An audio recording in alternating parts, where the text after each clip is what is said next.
అమ్మేమో ఇంట్లో పని మొత్తం చేయమంటుంది, నాకు అసలే బద్ధకం. ఇప్పుడు ఏం చేద్దాం? హీరో హోండా బండి మీద పొరడు చూడు. ఒసే, ఎప్పుడు ఒకలానే రీల్స్ చేస్తావా? కొంచెం డిఫరెంట్ గా ట్రై చేయొచ్చు కదే. డిఫరెంట్ గా అంటే ఎలా?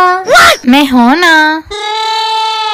ఇప్పుడు నువ్వు అక్కడున్న బట్టలన్నీ మడత పెడుతూ రీల్ చేయాలి. ఓకే.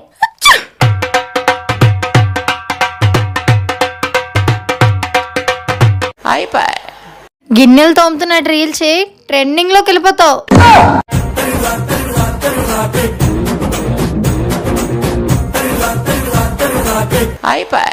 ఇల్లు తుడుస్తూ డాన్స్ చేయి, అద్దిరిపోద్ది.